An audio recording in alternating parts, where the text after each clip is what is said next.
کربلا کی جنگ ختم ہوتی ہے حضرت امام حسین کی شہادت پر.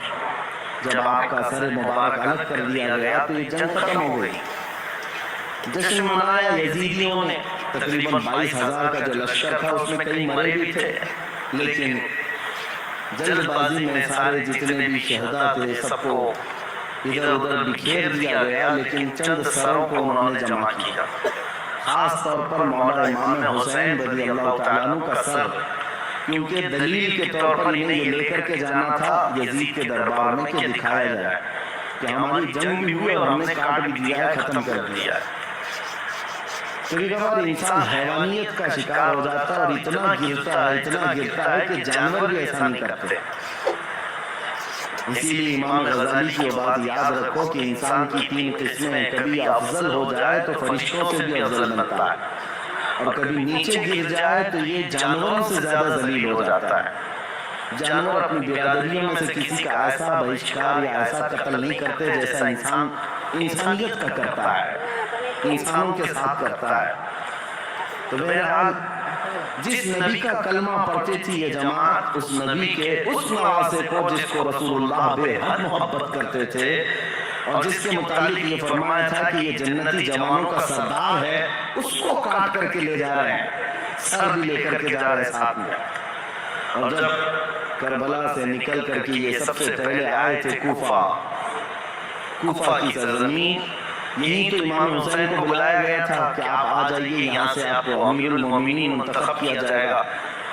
اسی کوفہ میں امام حسین کا سر لایا گیا تھا. کوفہ والوں پر اہل بیت اطہار کی طرف سے ایک غضب بھی ہے، اور آج دنیا میں دھوکے کے نام سے اگر کوئی چیز جانی جاتی ہے تو کوفہ.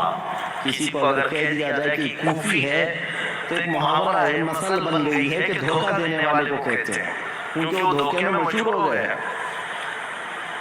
بہت مشہور ہو گئے. تو کوفہ میں جب سر لایا گیا تو لوگوں کا ایک تانتا بن گیا دیکھنے کے لیے، اور عبید اللہ بن زیاد جو وہاں کا گورنر تھا اس کے پاس سر رکھا گیا تو اس نے اس کی بے حرمتی بھی کی. کہا حسین اگر تم یہاں نہ آتے تو تمہارے ساتھ یہ نہ ہوتا. اس وقت مسجد میں ایک بوڑھے صحابی بیٹھے ہوئے تھے.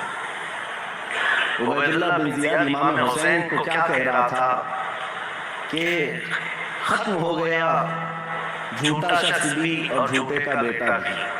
نعوذ باللہ. یہ سیدنا مولا علی کو بھی گالی تھی اور امام حسین کو بھی گالی تھی.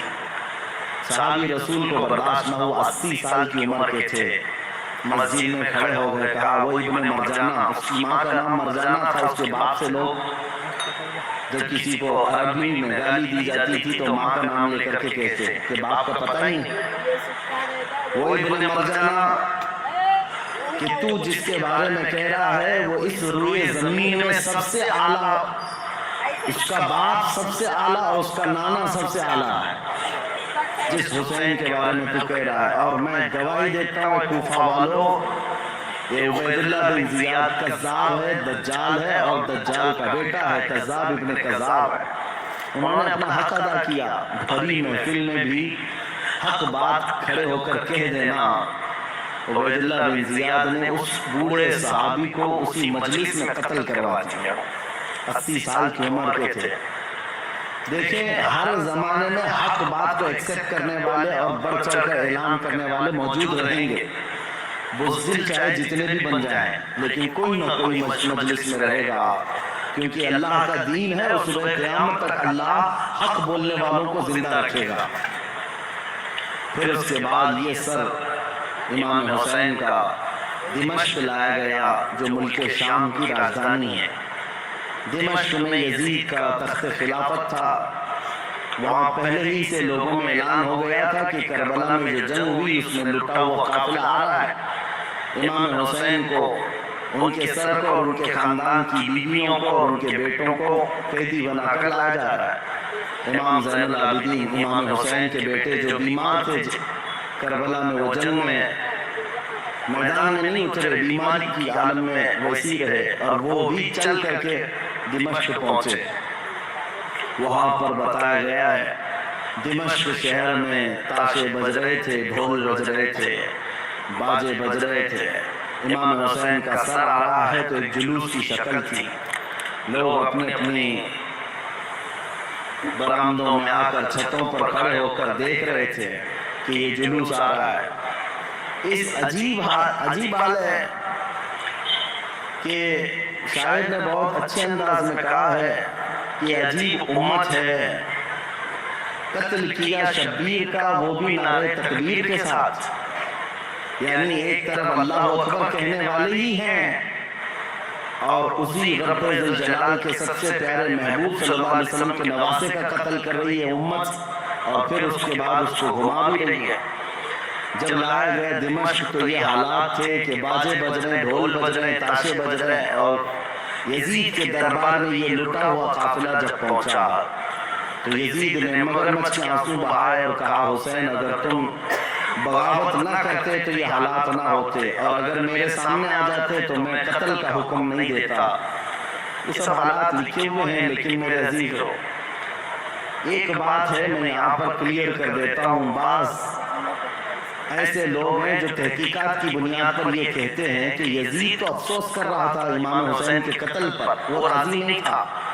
ہم کہتے ہیں یہ قتل ہو جانے کے بعد آنسو بہانا اور راضی نہ ہونے کا ڈھونگ کرنا یہ بات الگ ہے.